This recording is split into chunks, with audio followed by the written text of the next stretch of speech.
ಓಂ ಶಾಂತಿ.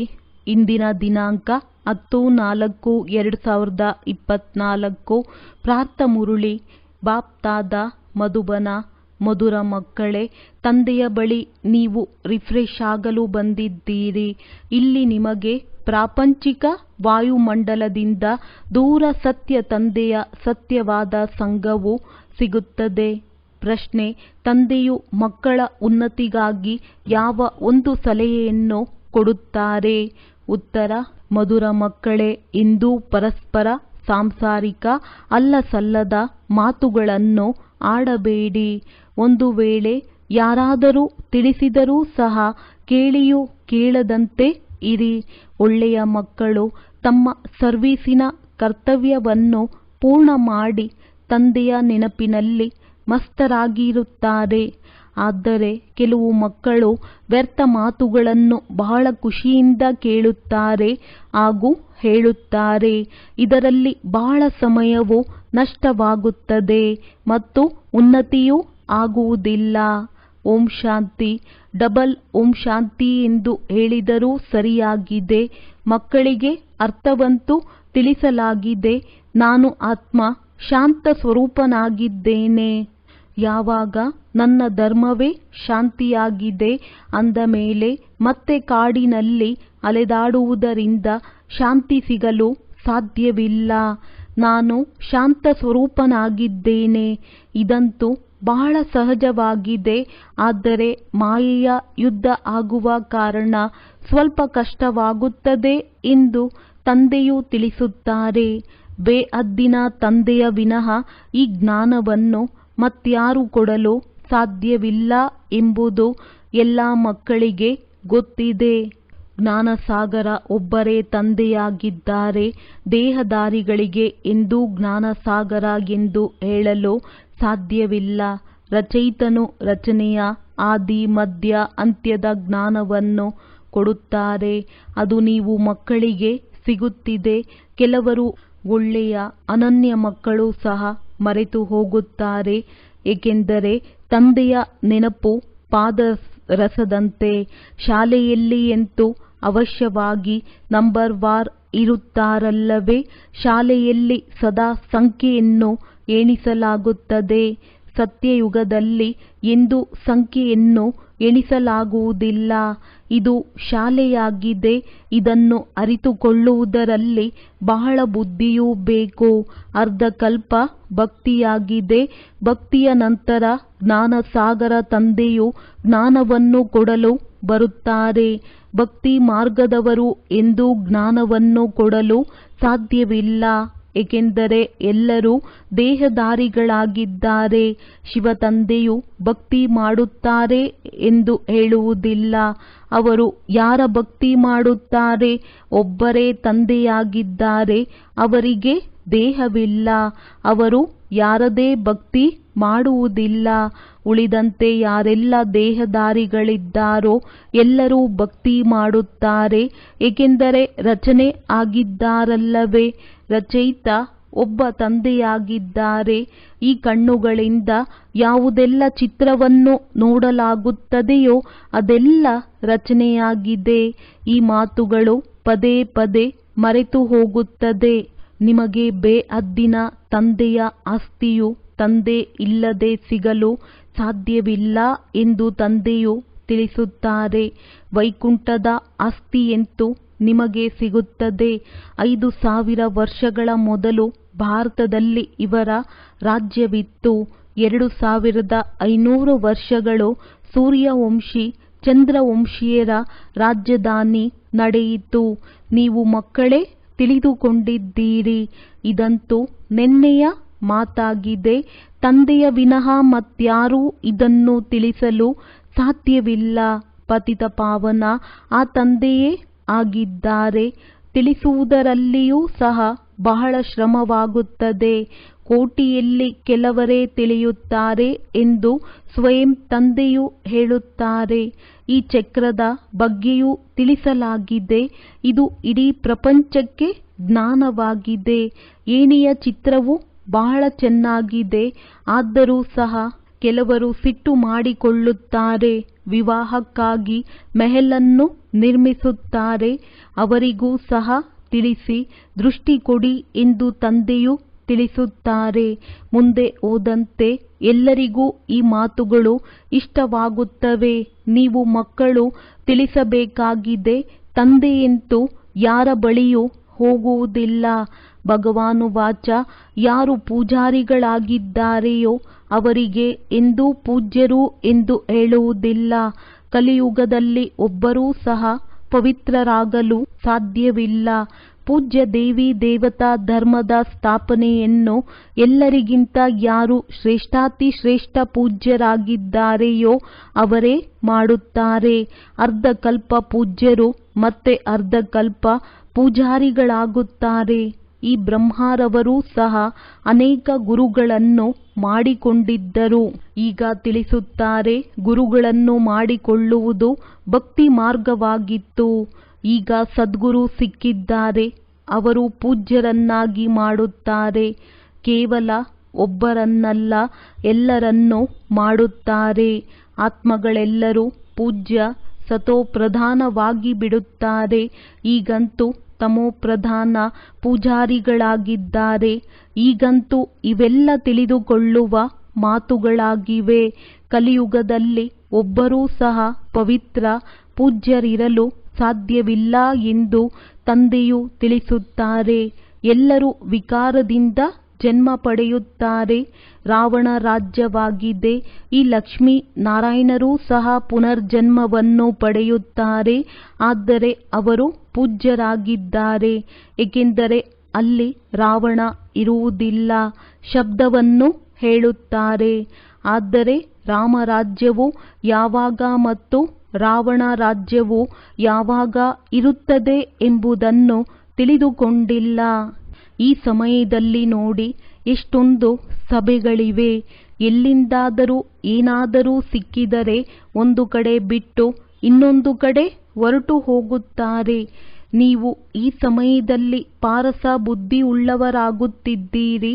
ಮತ್ತೆ ಅದರಲ್ಲಿಯೂ ಸಹ ಕೆಲವರು 20% ಆಗಿದ್ದೀರಿ, ಕೆಲವರು 50% ಆಗಿದ್ದೀರಿ.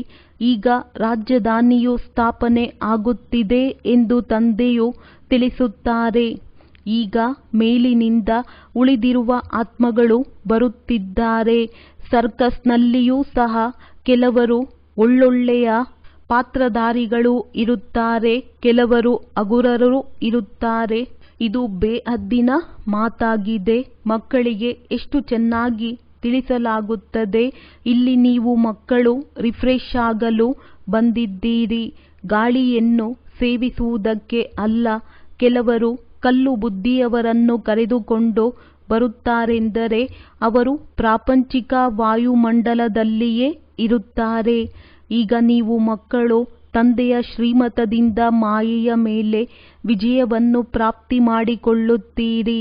ಮಾಯೆಯು ನಿಮ್ಮ ಬುದ್ಧಿಯನ್ನು ಪದೇ ಪದೇ ಓಡಿಸುತ್ತದೆ.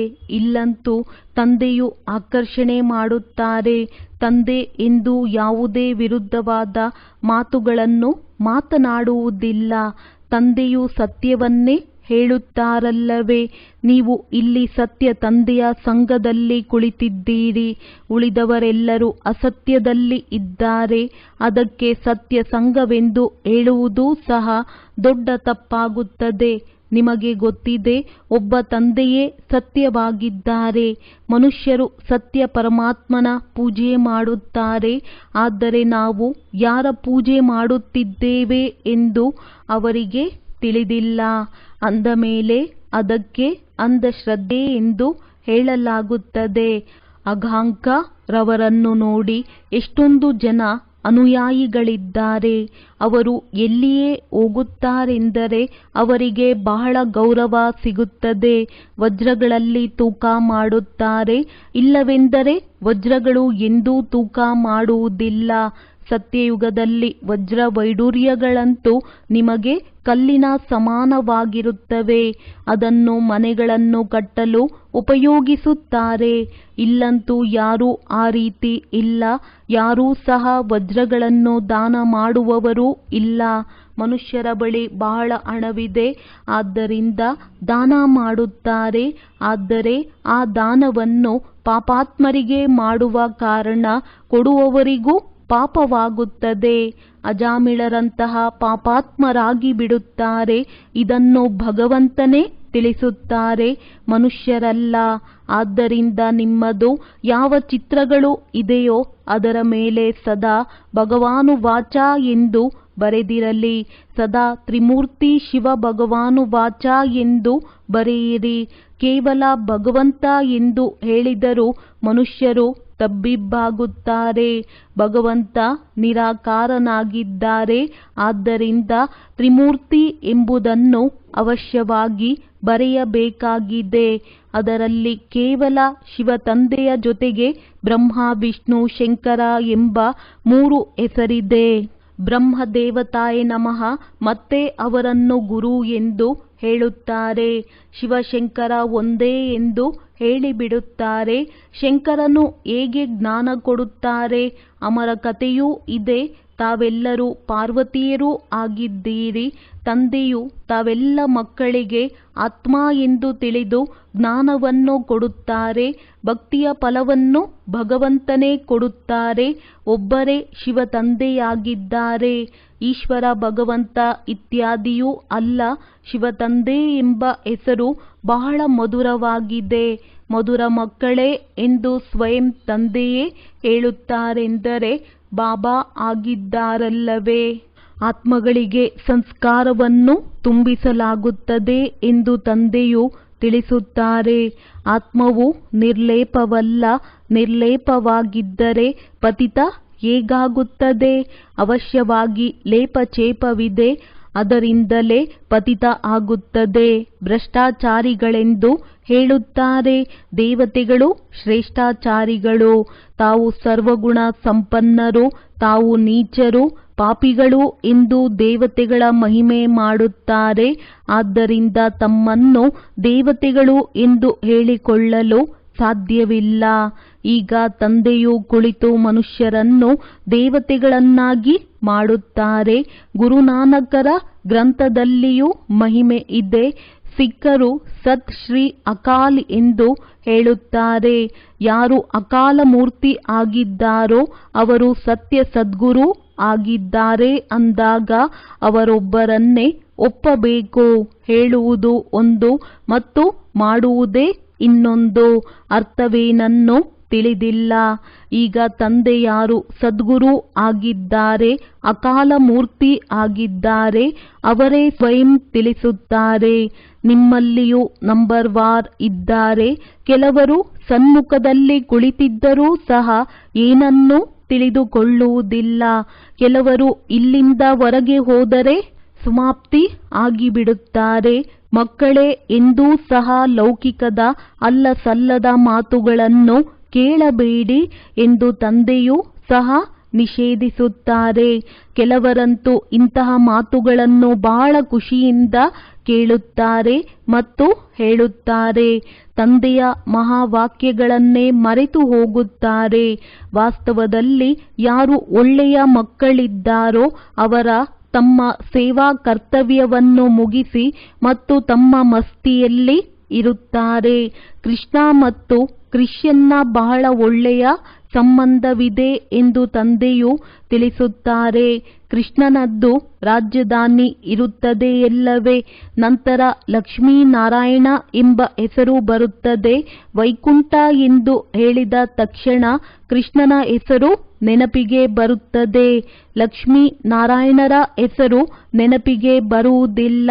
ಏಕೆಂದರೆ ಕೃಷ್ಣ ಚಿಕ್ಕ ಮಗು ಆಗಿದ್ದಾನೆ. ಚಿಕ್ಕ ಮಗು ಪವಿತ್ರವಾಗಿರುತ್ತದೆ.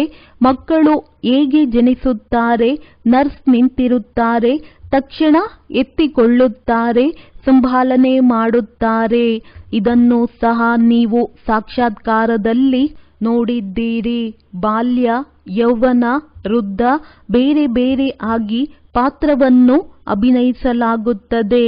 ಏನಾಯಿತು? ಅದು ಡ್ರಾಮಾ ಆಗಿದೆ. ಅದರಲ್ಲಿ ಏನೂ ಸಂಕಲ್ಪ ನಡೆಯುವುದಿಲ್ಲ. ಇದಂತೂ ನಾಟಕವು ಮಾಡಲ್ಪಟ್ಟಿದೆಯಲ್ಲವೇ? ನಾಟಕದ ಯೋಜನೆಯ ಅನುಸಾರ ನಮ್ಮ ಪಾತ್ರವು ನಡೆಯುತ್ತಿದೆ. ಮಾಯೆಯ ಪ್ರವೇಶತೆಯೂ ಆಗುತ್ತದೆ ಮತ್ತು ತಂದೆಯ ಪ್ರವೇಶತೆಯೂ ಆಗುತ್ತದೆ. ಕೆಲವರು ರಾವಣನ ಮತದಂತೆ, ಇನ್ನು ಕೆಲವರು ತಂದೆಯ ಮತದಂತೆ ನಡೆಯುತ್ತಾರೆ.